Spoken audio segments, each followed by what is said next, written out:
Good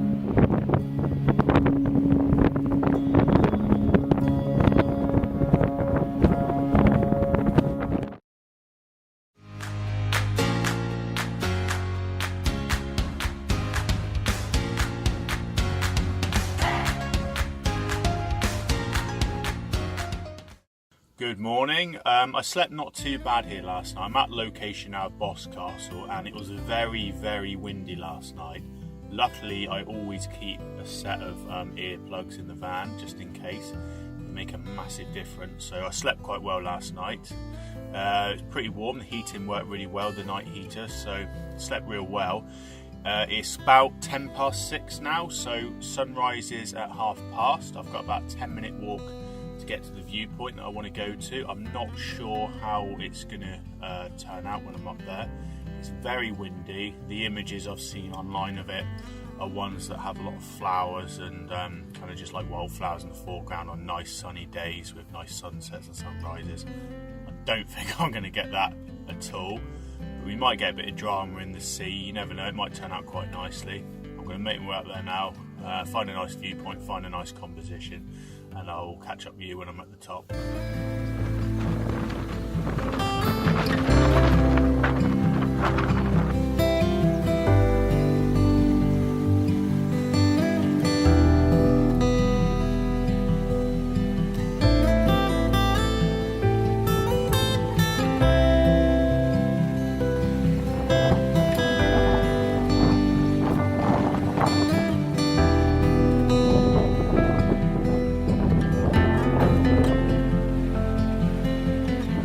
I'm at the location now. It's so windy. I look like I've not slept for about a week, but it's very cold as well.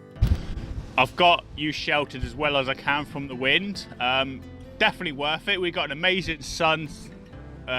We got really good well, not really visibility either. What have we got? We got some grey rocks and some grey cloud.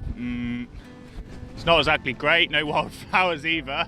So it's going to be kind of trying to make what we can from it. We do get a bit of isolation here from the foggy cloud grey skies. It is about 10 minutes, 20 minutes past sunrise now, and the sunrise is happening behind, kind of not that way in front of me, so kind of behind the scene. So we're not going to get any of that sun burning up through those clouds or anything like that. I think it's just going to be grey, overcast and pretty dull. I've walked quite high up to get here. It's not too bad, but it's a good 15-minute hike. There's the village of Boscastle, and I'm parked around this corner here. The car park's just kind of around there in the actual town itself. Apparently there's a big flood that happened here. The car park was in last night, a couple of years ago.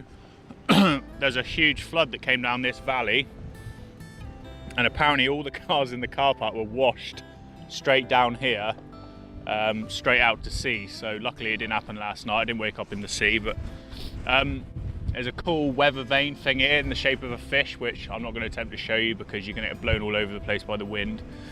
All I'm going to do really now is set up. I'm going to try take some Moody images if I can get some definition in those clouds. I might have to use a soft grad and a hard grad, and I might even have to do HDRs as well. I'm going to be shooting for the classic shot here, looking down, including a bit of the harbour, the kind of snaky S-bend, and these two rocks that you can see here. It's quite a well shot scene. Normally it's with nice light and sunrise and sunset. I definitely will be coming back here in the future, but it's trying to make the best of a bad weather situation at the moment. There's not much great about it, to be honest. It's windy, it's cold, it's overcast, no nice light at all. I suppose the only saving grace is not raining at the moment. So I'm going to set up, see what I can get. I'll vlog through it if I can, but I think it's going to be quite noisy and windy, and I'm going to have to be holding on to the camera so it doesn't go wandering.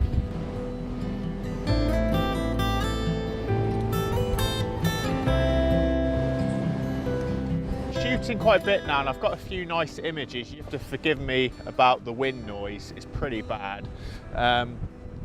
It is still really cloudy, overcast. I think it's probably got fractionally worse actually. By using a lot of filters, I'm bringing down some definition and nice-ish blue, purpley, hazy colours in that sky, and getting quite a nice bit of vignetting, shooting wide on this 16 to 35mm lens, and with that vignetting, it's making the centre look quite bright, which is some colour on this rock, so it's looking quite a nice scene, even though the colours aren't great and there's not much interest in the actual image itself. Still though, composition, it's nice lines, and what I'm going to do now is I've actually been trying to do some really long exposures, trying to almost get into the fine art area.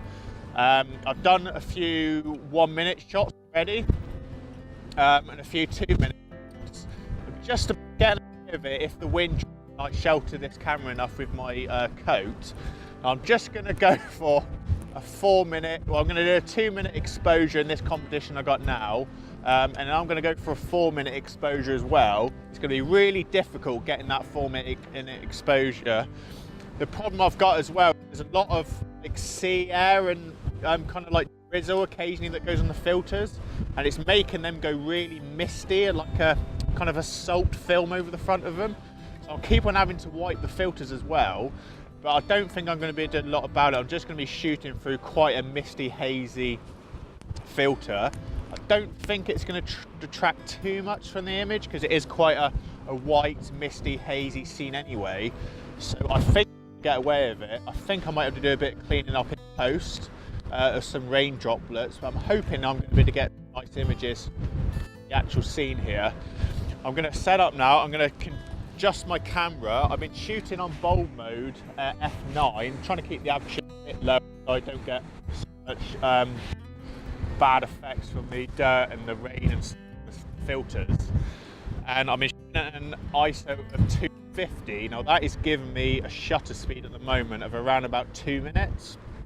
So I'm going to put that ISO down to 125. By halving the ISO, I'm going to double the exposure time.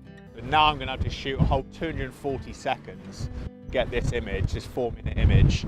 So I'm going to do that now, see how it comes out. I'm going to clean the filters first of all, and yeah, hopefully get a cool image.